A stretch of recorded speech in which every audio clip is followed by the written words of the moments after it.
অত্যন্ত আনন্দিত হয়েছি যখন ওনাকে এই দায়িত্বটা দেওয়া হয়েছে, কারণ আমাদের কাছে পরিষ্কার হয়েছে যে আইসিটির যে গুরু দায়িত্ব এখন বাংলাদেশে আছে, এত বিশাল গণহত্যা হয়ে যাবার পর যেটার বিচার অত্যন্ত গুরুত্বপূর্ণ, প্রয়োজনীয়, বাংলাদেশের ভবিষ্যৎ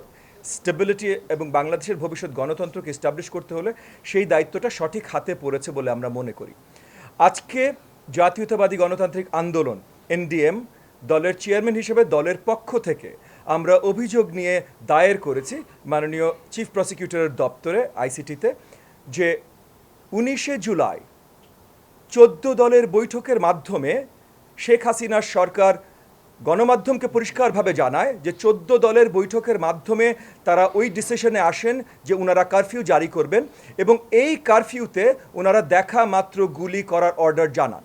এবং এই 14 দলের মিটিংয়ের পর তরিকত ফেডারেশন, ওয়ার্কার্স পার্টি, কয়েকটা দলের, জাসদ, ইনু, কয়েকটা দলের নেতারাও গণমাধ্যমের সাথে কথা বলেন এবং গণমাধ্যমের সাথে কথা বলবার সময় তারা পরিষ্কার করে বলেন যে শেখ হাসিনাকে তারা আহ্বান জানিয়েছেন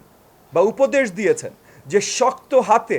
যেন এই আন্দোলন দমন করা হয়। যখন কয়েকজনকে জিজ্ঞেস করা হয়েছে শক্ত হাতে মানে কি, কয়েকজন বলেছেন কারফিউ, কয়েকজন বলেছেন দেখামাত্রগুলি, কয়েকজন বলেছেন আপনারা নিজেরাই সামনে দেখবেন।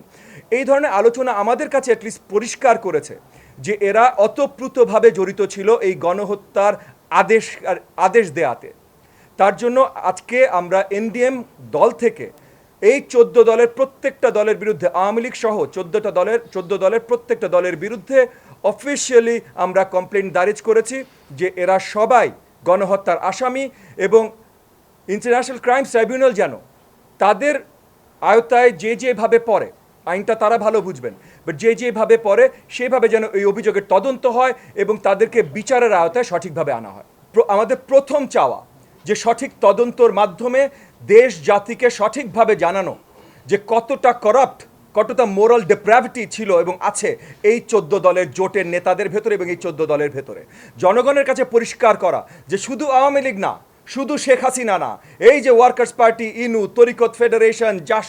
ওয়ার্কার্স পার্টি, জাসদ, ইনু, যতগুলো দল আছে, সাম্যবাদী দল, এরা সবাই গণহত্যার আসামি। তো প্রথম কাজটা হলো জনগণের কাছে পরিষ্কার করা এবং এই দায়িত্ব মাননীয় চিফ প্রসিকিউটরের সাথে আইসিটি ট্রাইব্যুনালের। সো আইসিটিকে এই দায়িত্ব তারা যেন সঠিকভাবে পালন করেন সেই আর্জি করতে আমরা আজকে এসেছি এবং এই তদন্তর পর আমরা বিশ্বাস রাখি এনাফ এভিডেন্স পাবলিক ডোমেইনে আছে যে এই তদন্ত করলেই তারা পরিষ্কার জানবেন যে এই 14 দলই দায়ী গণহত্যার আদেশে। আর যদি দায়ী সাব্যস্ত ওনারা করেন, এরপরে